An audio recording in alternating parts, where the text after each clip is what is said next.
So if you hit start like you just did just now, then we're actually recording at the moment. And then we just start talking and we just see what happens. And then, we can see how this show evolves because we have no idea. We have absolutely no idea. All we know is that I named the podcast Dan and Chris Save the World. Or was it Chris and Dan Save the World? Well, I think Chris and Dan already saved the world, so this is now Dan and Chris's try at it.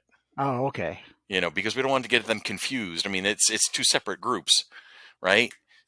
Chris and Dan and Chris, they're two different, it's completely different. There's no correlation between the two. Yes. How are you, my brother? I'm doing okay, my brother. I'm glad to hear that. This is going to be fun.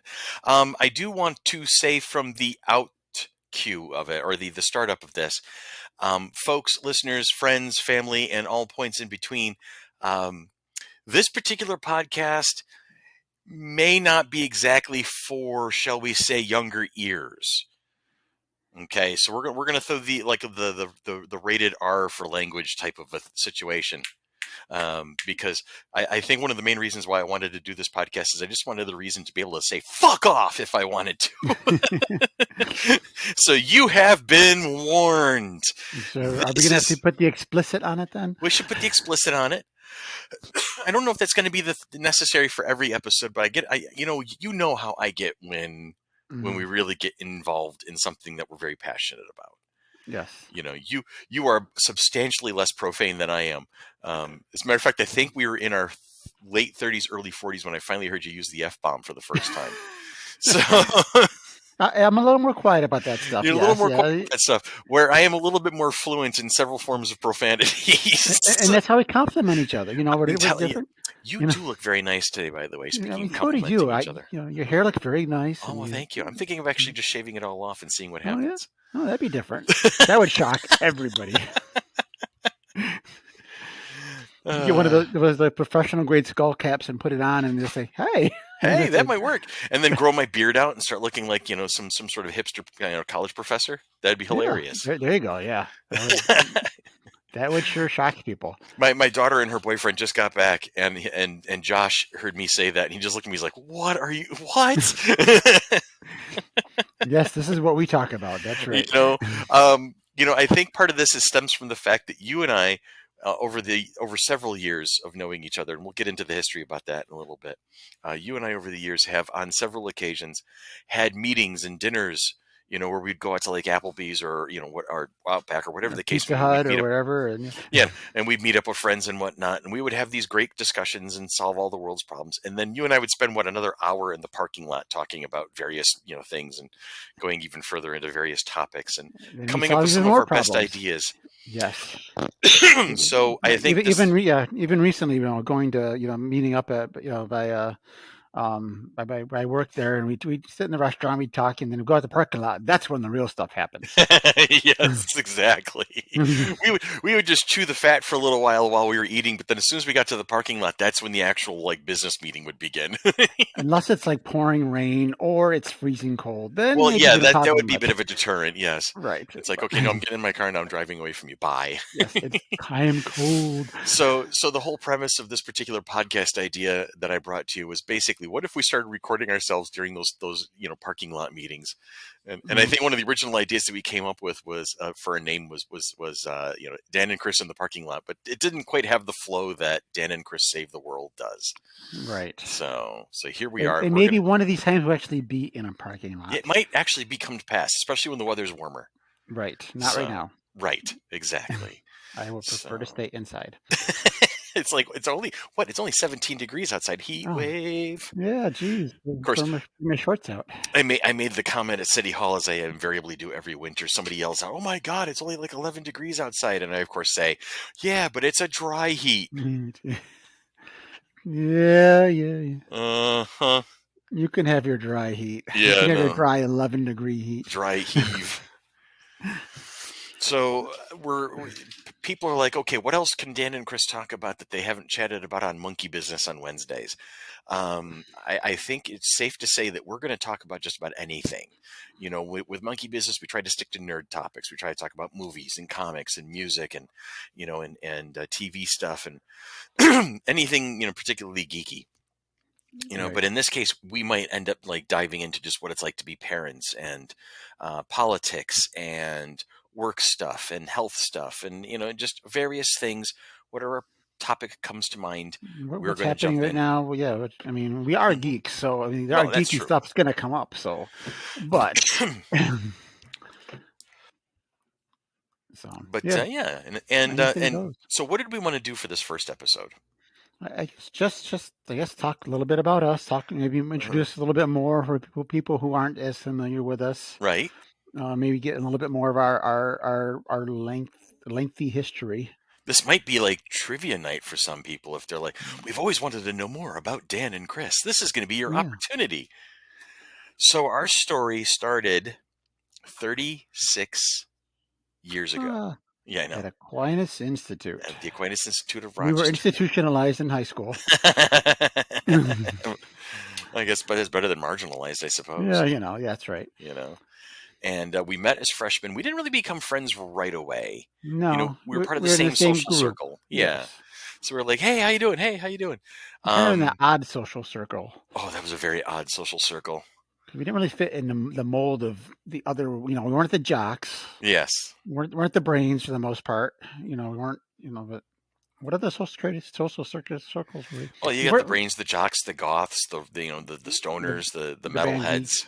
geeks. We didn't fit in any of that. We were kind of like all the leftovers. You Yeah. know, you and the two Marks and Yeah, Brian they and were in the band. Brian was smart. He had the brains there. yeah. All the guys in the band, a lot of band people.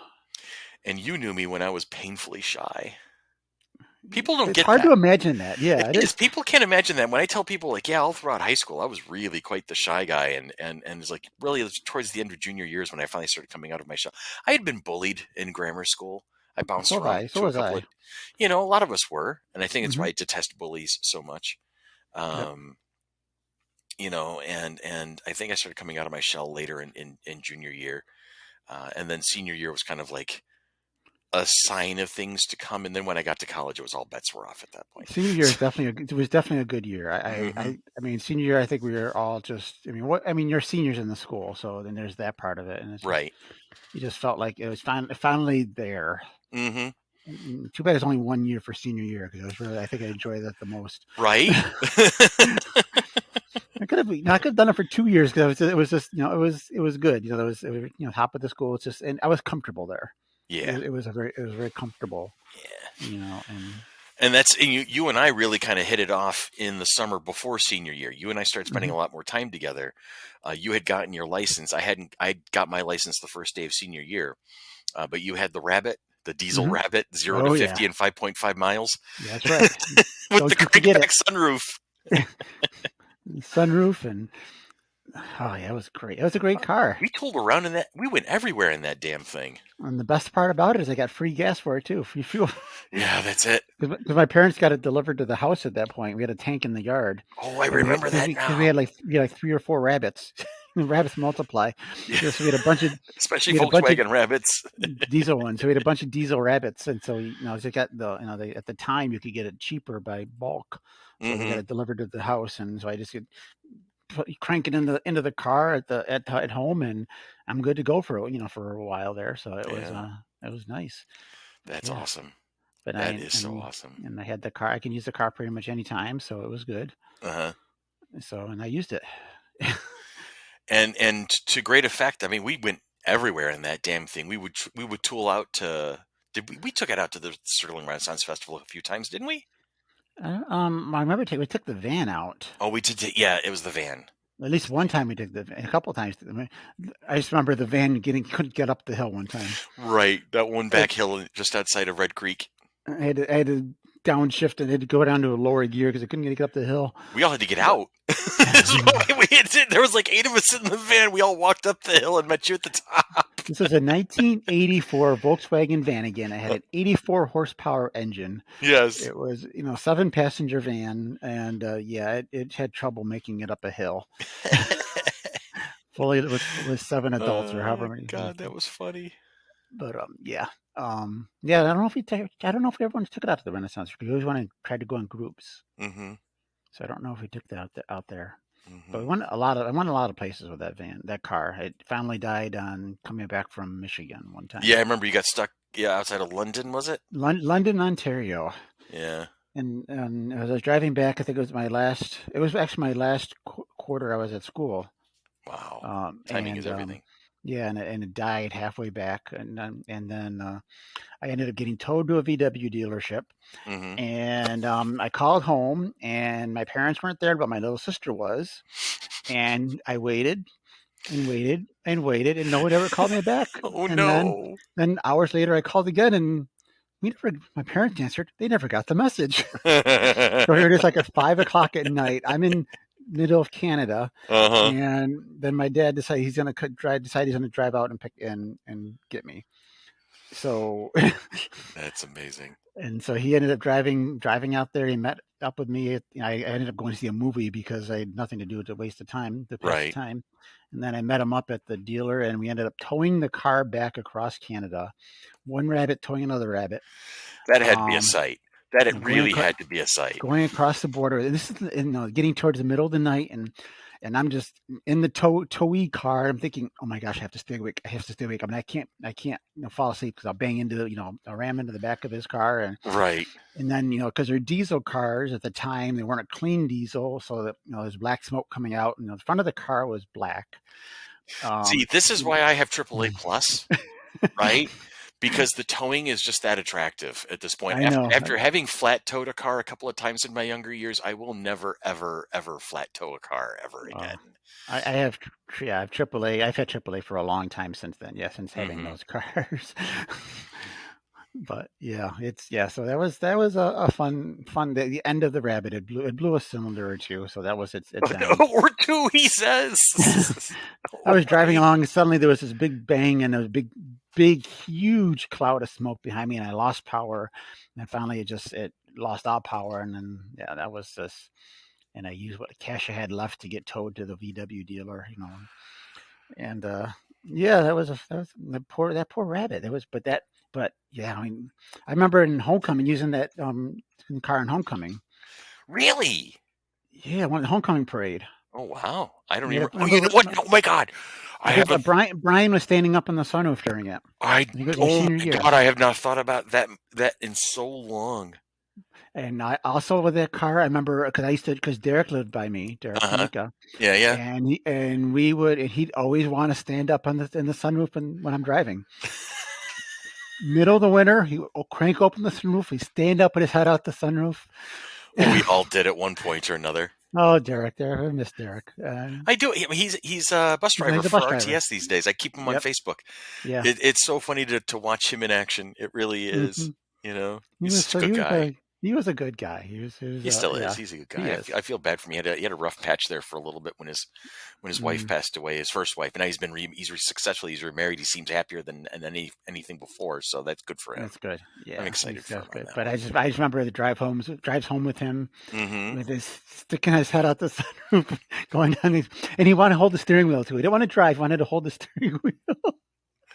Oh my gosh! Oh, I forgot about that. Oh, geez, That's freaking hilarious. my poor little rabbit there. And of course, you can't forget the warp drive button. Oh no!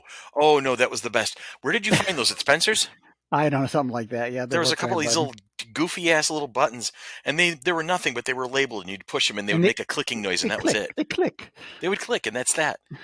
And we would be like just so excited about that. And then it was Nadia Yeah, Reynolds, yeah, wasn't it? Our on dear friend a Nadia. on a drive home, I drove her. I think we must have been driving her home somewhere. Yes. And she was in the car, and we convinced her that the button did something. Uh huh. So now You you got to eased remember up on the accelerator. You eased up on the Yep. accelerator, and then at the last second, just as you were about, because this car had no power whatsoever. It was a little put about. It wasn't like a race car or anything. But then you tap the warp drive button, you hit the accelerator as hard as you can, and then the both of us had to physically sell it by leaning back into the car and going, ah!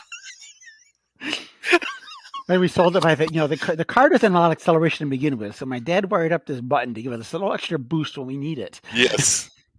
And I'll show you. Oh Oh, my God, that was the best. oh, that car. We had a lot of fun in that car. Uh huh. Yes, we did. We sure did. So That was fun. Yeah, so Aquinas, we met in Yes, we Aquinas. did. And we are a class of 1988. 88. Oh, I know. 80. Yeah, Isn't that amazing? it is pretty amazing. It feels like it was just, not that long ago, but then it also feels like it was a long time ago at the same time. It does. I mean, age is a weird thing because when we were that age, this the age we are now. I thought that was like a huge number. Mm-hmm. Things would be so much different when we get there. Well, the whole life would be different. Perspective of life. These people, these are gray-haired people at 50 years old when we were 18. Yeah. And so and I don't feel that way. No, I really don't. I mean, you've been going through some shit for the past few months, but Mhm. you're a marathon man. Yeah, Can I ask you about that? How the hell did you get into marathon run? I don't think I've ever asked you that. I You've run a started. ton of Well, so marathons, and I have no idea how you managed to figure that out, that you wanted to do that. so I started running. I would run off and on a little bit here and there, just little runs around the block or something like that for a Mm-hmm. while. And I'll get into why another time. But the whole marathon thing, I got this little flyer in the mail one time, and the subject of the flyer was raise money for a charity. We'll teach you how to run a marathon, and you can run the marathon at Disney World. And you have always been a Disney fan. So You have the always been a whole huge Disney fan. so it was the whole Disney aspect of it that got me into it. The fact Mm-hmm. that they could teach me to run a marathon at Disney World, like right, an excuse to go to Disney. I needed an excuse. This was back in 2004 Okay. because the marathon was in 2005. Because Mm-hmm. marathons are always in January. So this was in 2004. So this was with the American Stroke Association at the time. They were the charity group. So you raise money for a charity group, you get guaranteed admission. You raise X amount of dollars, it covers your trip down there, basically. Mm-hmm. So got to stay at the Animal Kingdom Lodge, which is one of the nice ones down there. Okay. But like that, but I had never seriously run before, as far Uh-huh. as like real distance, more than a couple miles type I of mean, thing. you've So you've been you were an avid biker. yeah. You were a cyclist. I mean, you Hmm. and I on our bicycles, we'd go everywhere for a long, especially when we were living together for a little while. Oh We'd yeah, go I on those love biking. 30-mile freaking power rides. Hmm.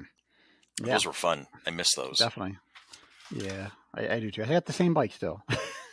My poor bike. But yeah, yeah. So that's what got me started. So I trained, and the fact that I never was a runner, I probably should not have tried to do the full marathon, never having run before. Because although I did finish it, I finished it in Hmm. 5.5 hours, and I ended up walking for the last 5-10 miles or something like that because Hmm. it hurt so much. I can imagine. But and the funny thing was, so after the marathon's first thing in the morning. If you don't know about Disney marathon's Yeah. very first thing in the morning. Starts at the time they started at about 6. Like they start early, even earlier now, 6 a.m. So at night they had the Stroke Association put on a dinner for all the participants, and you could tell the difference between the people who did the full marathon versus the people who did the half marathon, because the people who did half marathon, they're walking, they're fine. People who did the full marathon, we looked like old people because none of us could Around. walk. We could not walk. Getting to get the bus transportation of one step at a time. Like it was so. I When I crossed that finish line for the full marathon, I said I am never running again because it hurt so much. Yeah. And how many marathons have you done now total? Oh my gosh, what, 21 or something like that, or Uh-huh. yeah. But I mean, it was bad, but yeah, but um yeah, I mean, I took a few months off after that, and once I recovered from it, I'm like, let me try it again, Hmm. and I just started running again and haven't stopped running since. So Now, how is your cancer treatments affecting your running? Because I know you've got so the bag now and all that stuff. I haven't gotten the okay to try running yet, so I'm not Okay. sure how that's going to work with the bag and how it's going to feel. I know there are people who do run with it. Hmm. So I would assume it's got to be like strapped down or something along those lines. yeah, this I got to look into what kind of like supportive stuff to hold the bag in place, and so it doesn't, of course, you don't have to bounce around and things like that. Mm-hmm. So if you're not, for everyone who's just jumping into this, so I was diagnosed with rectal cancer last year. Right. This past a couple weeks ago from here, Mm-hmm. I just went through a surgery. I already went through chemo and radiation before that, so I went through surgery to remove the rest of the cancer, which included removing my rectum and part of my colon. Oof. And then they reattached, they stretched the rest of the colon out, and they reattached it to what's left of, where your sphincter is, your anus Mm-hmm. there. And so that's going through a healing process right now. And then hopefully, it won't be the same because the rectum is where your stuff is stored there before it Yeah. comes out. So I don't have that storage area anymore, but hopefully it's going to be reattached, and hopefully I'll be able to use that channel in the future. But Right. until then, what they did is I got what's called an ileostomy, which means they take your small intestine Almost sounds like a and Russian figure skater. yeah, I mean ileostomy. I am ileostomy Now is more than skating for the clear gold enough. medal, ileostomy. Um, I'm so so in trouble for saying that now. I'm pretty sure of it. so basically, my small intestine sticking out of my stomach. Oh A my God. piece of You, my small intestine sticking out of my stomach. There's a little red knob there. It looks like a real weird giant nipple in the lower part of my stomach. oh boy. That continuously poos. So You never the difference. realized. You just figure it's like, a little bit at a time, but no, it's just constant. It's a constant flow, and then it builds up, and then that's it. You have to go, this is a really shitty conversation. It is, but so hey, your body works. You got your small intestine, and then your large intestine. So your small Uh-huh. intestine is first. That's like a 17-foot long piece of stuff inside you. Mm-hmm. And that's where a lot of your digesting goes through, and then it goes into your large intestine. That's where a lot of the liquid comes out. Gotcha. So that's what more solidifies, your crap there.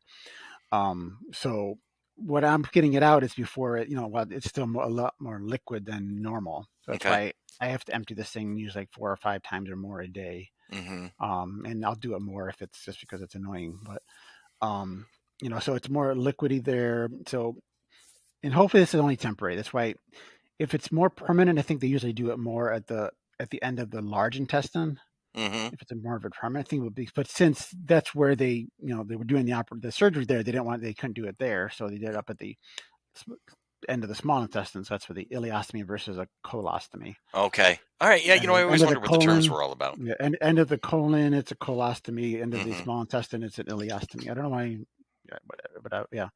So if it was attached, if I had a permanent one, it'd be probably a colostomy. So it'd be more of, you empty it once or twice a day because it's more of the normal consistency of your crap there, your poo. But so this bag, it's larger than I thought it was going to be because I didn't know the size of this bag beforehand. But it's hanging off my stomach. It's Mm-hmm. basically stuck to my stomach, and hanging off there. I emptied it a few times a day. I empty a few times a day.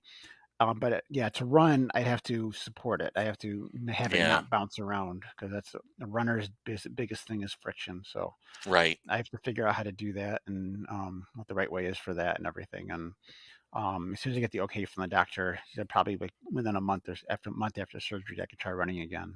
Okay. But because I am going to get chemo after this for another 4 months, What's that? then I heard that in the voice there.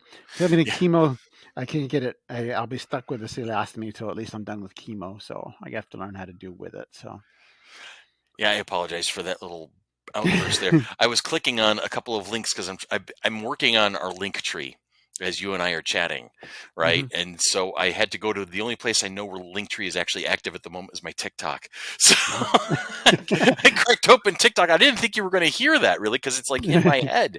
oh, Did they broadcast through? just a little bit. I just heard a little bit. So it wasn't that loud, but I heard enough. I All was like, right. what is that? I was like, somebody over there or what? No, my dog is here and she is trying to hand me a toy because apparently it's time to play. Of course. I have Juno the Wonder Dog.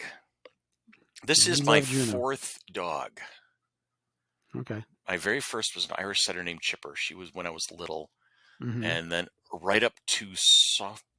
I was in my freshman year at AQ when she had to be put down, Okay. and then come junior year is when you met, Winston the Winston. the legend. So, Yeah.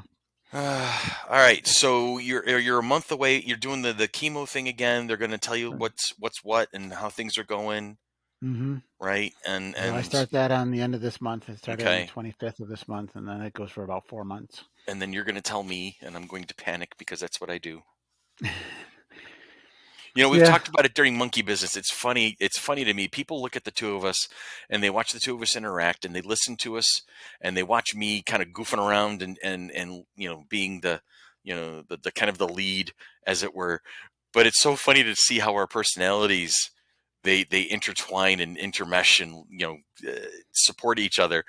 And you you really are monumentally braver than I am. When it comes right down to it, I'm really old. I'll talk about a lot of In things. some respects, yeah. In some respects, yeah. Hmm. We definitely have our strengths and our weaknesses, and we do complement each other in that respect. As far as there's stuff that I'm weak on, you're stronger on, and vice versa. And vice versa.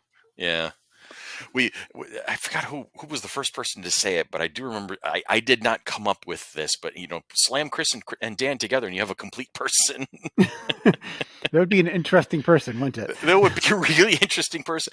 And still, between the two of us, not a single iota of dancing ability.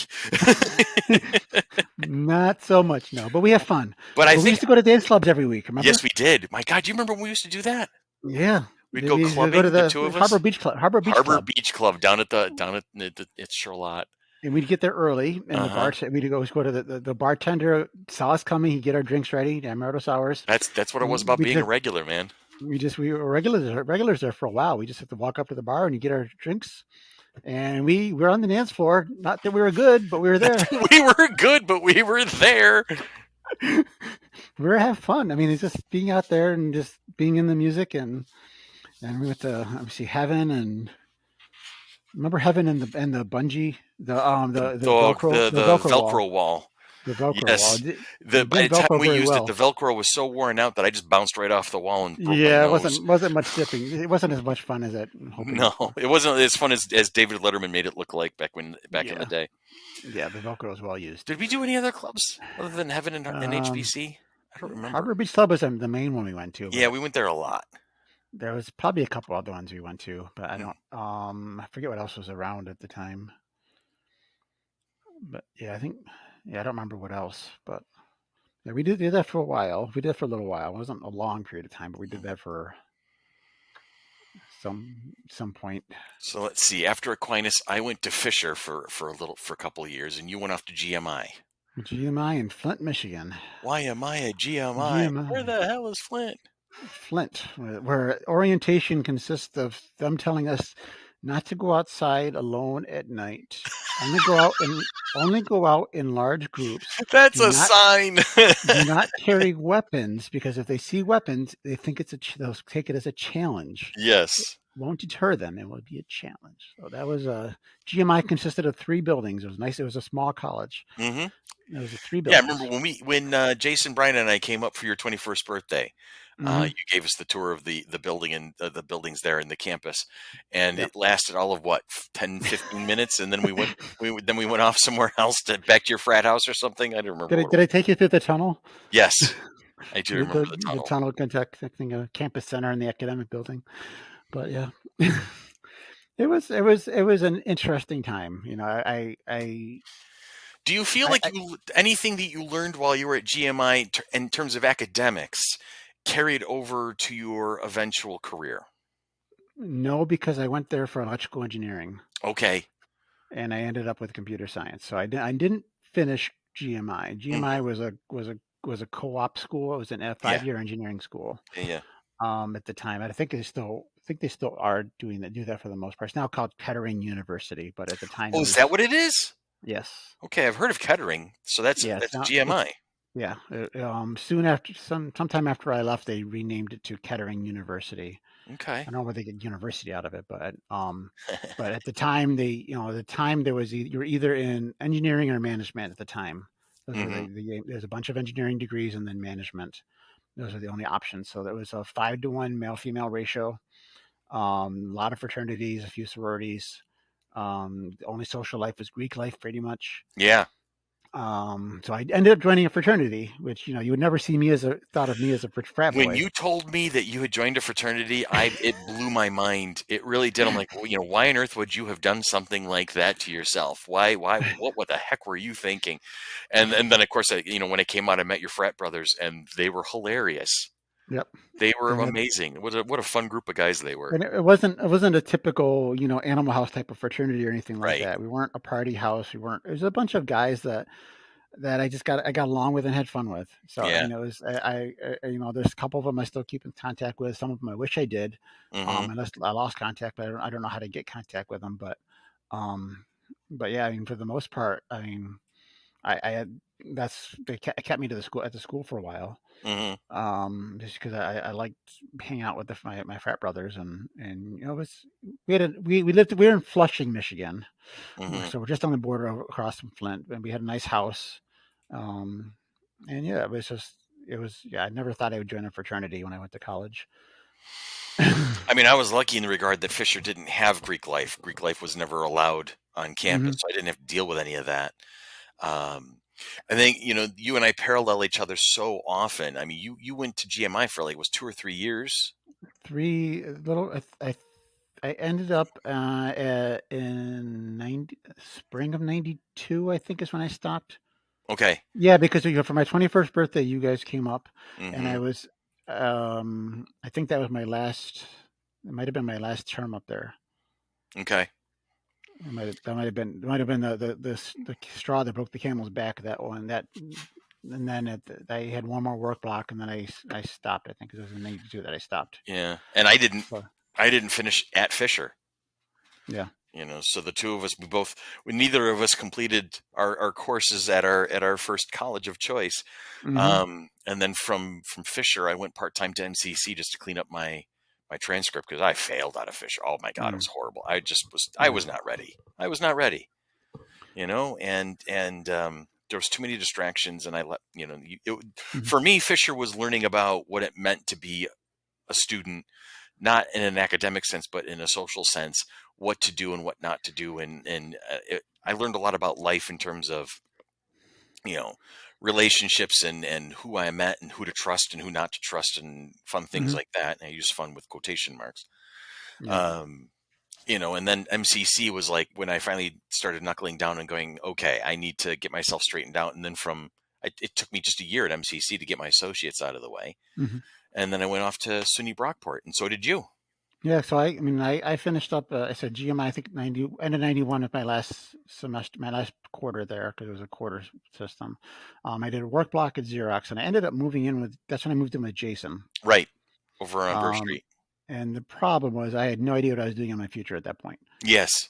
So I jumped the gun on moving in with Jason, and Hmm. and I kind of I don't regret moving in with him, but I regret moving in with him at that time because it was just, I was not.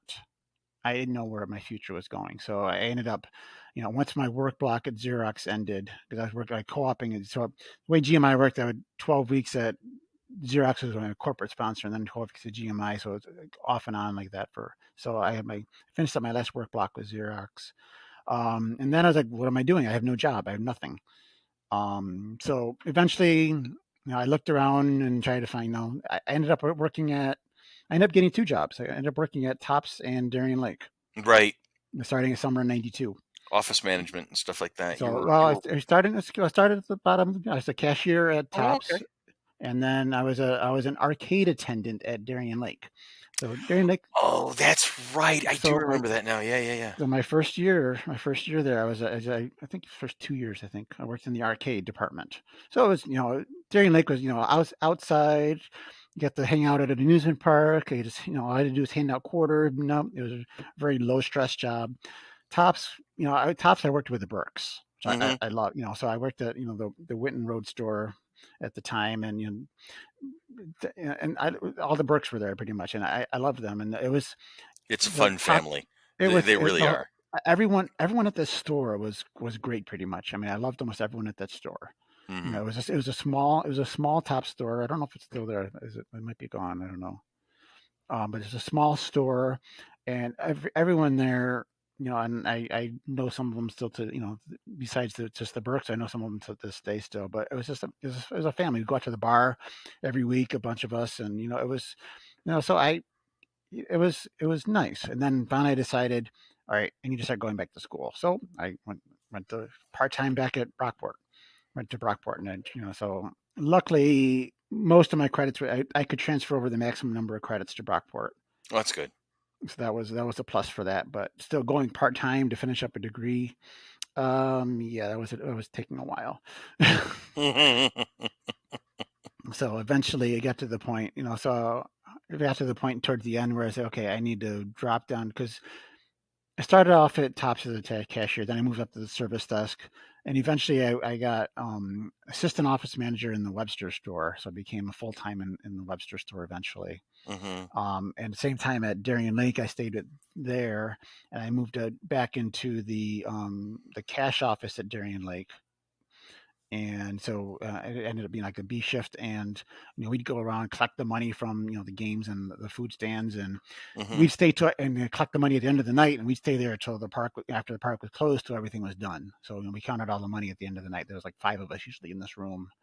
We're locked in right outside the security guards there, and we'd get all the park money and we'd count it all and make sure we balance at the end of the night until we were done. So early morning at Tops, late night at Darien Lake. That was my summers. Yeah, you didn't burn Um, yourself out. No, no, I don't no. know. I don't know how I survived it because I was working at 80 hours a week sometimes Hmm. between both of the jobs, and Tops and Darien Lake in the city are not next to each other. Yeah, no, no, And they then really aren't. driving home at midnight after working, two full time days. I had areas where I can stop here for an hour and just close my eyes because I needed just to, it's a 45-minute drive, but I needed to stop halfway just to close my eyes because I was so tired. And you kept that pace up for a while too. I did it for a few summers, yeah. And the last one was the summer of '96 Okay. because that last year I had gone. So I so eventually I left. I moved up to full office manager at Tops, and I had a disagreement with the store manager. I ended up leaving the store Hmm. during the summer. I think summer before, 2 summers before, summer before. I don't know which one of the summers before. And then I ended up working at Xerox again, but in a different capacity. I was in the call center. So the neat thing about this whole weird transition from GMI to these other jobs and everything is that I worked in customer service. Yes, you did. I I was I was not a people person. Which was a very I interesting mean, mix. it's not that I was bad with people, it's just I Yeah. didn't know how to interact with people. Hmm. So I see this part of my life as a very valuable part as far as working in a retail environment, working, learning to work, to work with, deal with customers, deal with other employees. I'd never been in this type of environment before. That's my first. I mean, I worked at before that. I worked at a co-op in Xerox, so I'm working in a Yeah. business environment. But it's I was mostly left to myself a lot of the time, so it wasn't a lot of interacting. Hmm. So when you're a cashier, you're going to interact with people. You talk to your customers and talk to other employees. Work at the service desk. We interact with people. You're working at Darien Lake. You're interacting with people. So that was the time where I really learned. I really appreciated just working, being patient with people, and listening to people and working with them. So that's the secret to why we've been friends for so long because you learned patience. I see how it works. See, let our friendship continue. That's it. That's it. Because without that patience, I can't imagine you would have kicked my ass to the curb a long fucking time ago. Oh boy, but yeah, but it was. I mean, I look back at that time in my life, and it was it was a lot of good and bad to it because again, just Hmm. learning to just working with all these other people, working in I want to say working in a female rich environment was different. Hmm. Because GMI, male 5-to-1 male females. Aquinas, I was too shy to talk to girls for the most part. There were a few of them that I did, but and so it was mostly a male. I working. working and associating with the opposite sex kind of was a big thing. Just but people in general, just it was just a big experience. Working with in a department. When I became office manager at Thompson Webster, I was the only guy in my department. Oh boy. So I was managing all these women, except for cart kids. There's a couple cart boys, that cart Mm-hmm. kids that I got that I didn't interact with too much, but they were under me Mm-hmm. technically. Mm-hmm. But most of my main workers were women. Mm-hmm. So it was weird for me, to be a in a manager position, and b, just working with women so much. So I learned so much during those times, just the people aspect of things. We picked up a lot of life experience when we weren't planning on it. You and I. Right. Hmm. What What's your regret?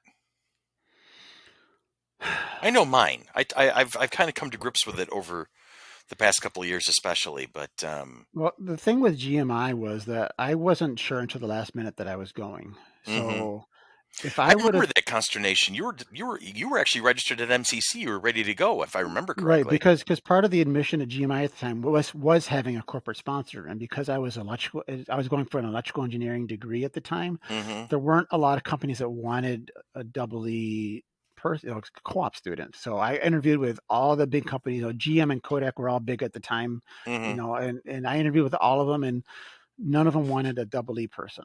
So it wasn't until so I was all registered at MCC. I had my books and everything, hmm all ready to start classes, and pretty much the week before classes, I got a call from Xerox, and they brought me in, and then they offered me a position, offered me a co-op. Okay. And so basically, the week before school, I unenrolled for MCC, ended up going to GMI. And I'd want to say academically, things might have been better if I went to MCC to start with, hmm because I might have discovered earlier on that electrical engineering is not the right degree for me. Right. Computer science was. I ended up through Brockport with computer science. That was the right degree for me. I hmm loved it, and that's what I do today still. hmm But I might have learned earlier on, and graduated 5 years earlier, you know, going the MCC path. But on the flip side, I learned so much going the path I did. Right. The You can't discount the life lessons. Right. I mean, this is what life we lived. So this is the life. This is what happened, and Right. I know what I've learned. And as I've looked back through my life, I know there's a lot of stuff that might have been easier if I didn't do this path. But yeah. I mean, Well, this is the argument I've had with my mother recently. My mother is the ultimate academic.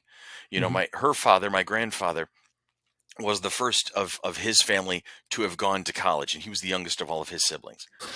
So he drummed in education into both my mom and my uncle, and they both went to college. They did their high school, their 4 years of high school, their 4 years of college. My mom went on to masters. My uncle did masters work as well. My uncle went on to this amazing career at RIT in their athletics department that is only just now, 47 years later, starting to wrap up. He's retiring this spring. He finally announced wow.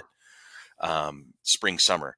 And my mother, she did her master's work, so she went high school, college, master's, student teaching, and then she taught for 37 years. hmm So it was bang, bang, bang, bang, bang, bang, bang. Um, I took a circuitous route. I went hmm to Fisher. I failed out. I quit and then failed at the same time. It was basically I'd had enough. I took a year off part time. I went to Brockport for classes, just to basically it was my mom's compromise with me was I'm not going to let you quit. Go I take a class, just find something you like doing. Just remind yourself that you actually know what to do and how to be a student. And she was right.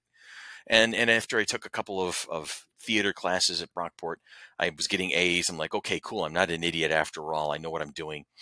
Went to MCC, got the associate's degree, went back to Brockport full time, 2 years, done. Got my hmm bachelor's degree. My regret comes from, and I'll get to that in a minute, actually. Let me finish my thought. I'm like, I brought it up for a reason, you know, but and my kids are my son had a rough time in school early on because of his stubborn streak. He had teachers that just labeled him as that kid, and they treated him like that kid instead of finding methodologies and ways to work with him, and they weren't listening to Erica and I, my ex-wife. They weren't listening to us when we were trying to tell them this is how to get through to him. They just wrote him off. And so that he had a constant set, he had these things happening to him. There was this pattern of stuff. And he finally got to a good high school. He was at UPrep for a while, and they treated him like a god, even, and they never pushed him. They coddled him. And then he finally gets to Arcadia because my ex moved to Greece. She was in range of Arcadia. He went to Arcadia. Okay, great. And then pandemic hit. This poor kid has never had a normal schooling experience. So he Hmm. doesn't want anything to do with college right now. He wants to get a job when he's done with high school. He wants to get a job, go to work, and just start figuring things out from there. And he tells me, he goes, Dad, college is probably in my future. I just don't know what to do with it, and I don't want to rush it. I don't want to risk it. I'm like, that's fine. I took from my life experience and said, you know what? Life experience is important. It's almost more important than school experience, and so I'm like, both my kids, because Jules dropped out of college after her freshman year by virtue of because of the pandemic. The remote learning was just killing her. She hated it. She goes, and just recently she told me, she goes, she's itching to get back into a classroom.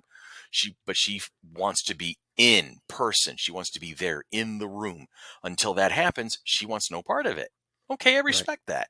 But my mom is like, you got to get him back into school. They've got to be in school. Your son needs to be going to college. No, no, they really Eventually, don't. maybe Yeah, no, when eventually he's they got to do ready. it at their pace.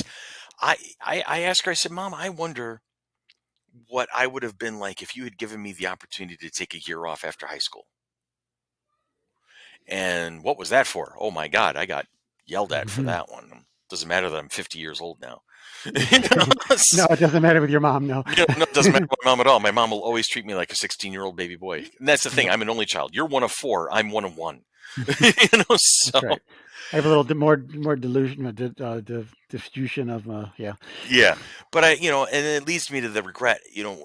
I had been working a summer job for the city parks department. I had a great mentor, this man Jim Farr, who I will always credit as probably the one of the greatest adult individuals I'd ever had experience with. He was my supervisor. He was my director.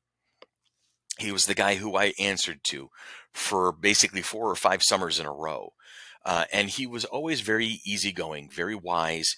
He was good at giving me advice.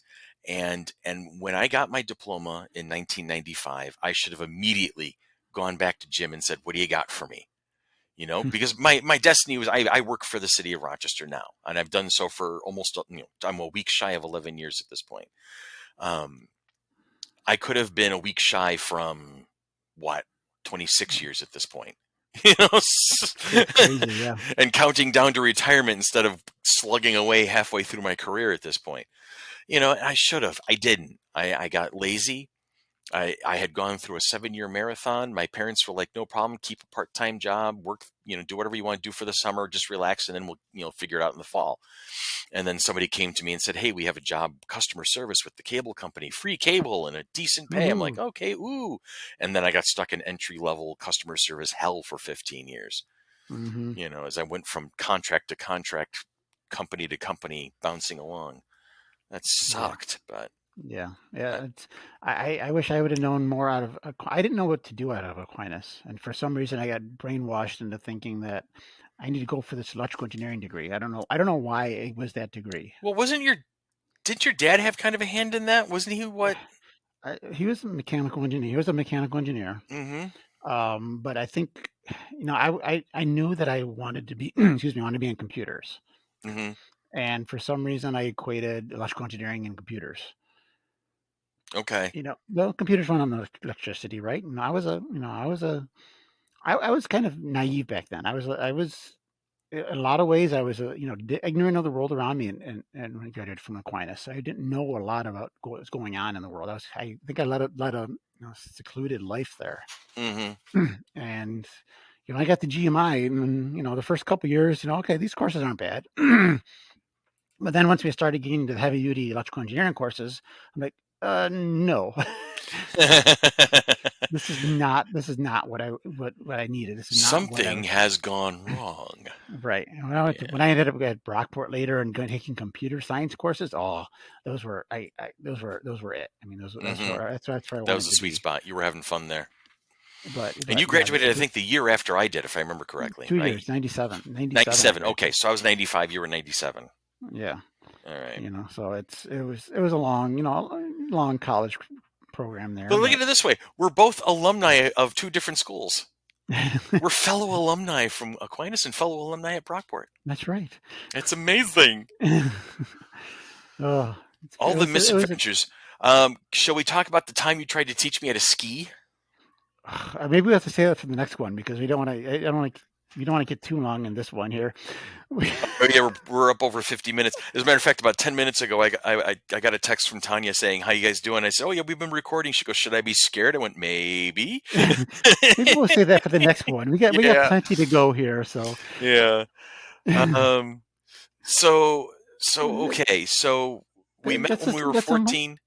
We yeah, met when we were and 14, became friends pretty much when we were 16, 17, and we've been joined at the hip since then, pretty much. pretty It's, much, yeah. We got wherever there's a you point find one, you find the other. we lived together for a while. Yeah. We'll talk about this stuff later because that Yeah. was, Yeah. but We'll do a little history. And then I want to spend time talking about parenting because mhm, that's a thing. And I'm sure we'll be making parenting references throughout. My yep, kids are 18 and 19. Yours are 7 and 11. 8, 8 and 8 11, and yep, 11. 8 and 11. Josh is 8 now. Wow. yep. It'll be 9 You know. soon, yep.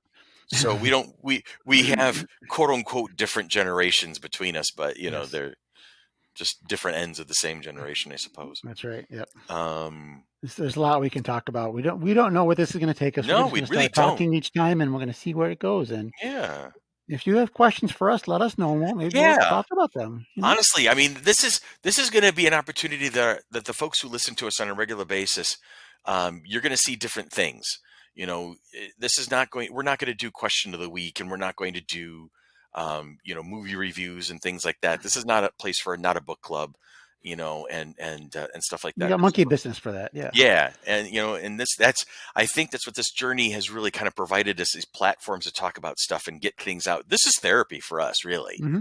You Yeah. know, Dan and I are going to talk. We're going to talk about politics. We're going to talk about parenting. We're going to talk about work, and we're going to talk about what we do for fun and hobbies and things like that. We're going to talk about I'll talk about my divorce, and we'll talk about Dan's issues with relationships that he's had in the past. We're going to be this is going to be our autobiography, I think, if you think Yeah. about it. It's going to be interesting. This So it's going podcast to be is an going to be interesting our journey. yeah. This is going to be our memoir. You This is know, life. yeah. Somehow we're going to save the world through all this. Uh, you know, Wild stallions rule, baby. Oh, jeez. So eventually you're going to hear opening titles. We may even have sponsors. Somewhere along the line, we Yeah. may have We may interview people who wouldn't normally be geek related or Comic Con related type of Probably folks. more like related to us. Yeah, Bringing like Brian in there, or bringing Jason in there. Bringing yeah, like our people we grew up with, and yeah. it's part of our We'll talk to lives. the people Yeah. who are important to us, Yes. and we're going to take you along on the ride. And there are times we're going to try new and interesting things. There are times we may do this live through our Hmm. stream yards, and we may do this in a parking lot. We may do this video blog. We It's will there. not do it dead though. We'll do it live. We won't do it We dead. will never do it dead. No, It'll be and very that's going to be a quiet. long time away from.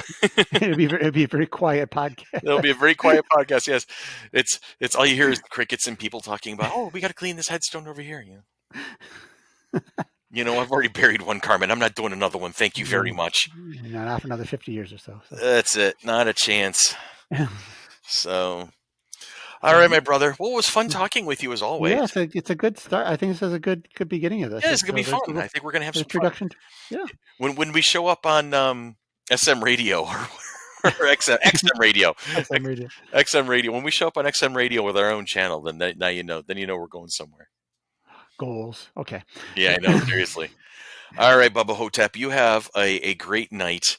And for all of our friends out there, I'm going to use my usual tagline: Have a great week, have a safe week, and we will talk to you again next week, starting probably on Monday.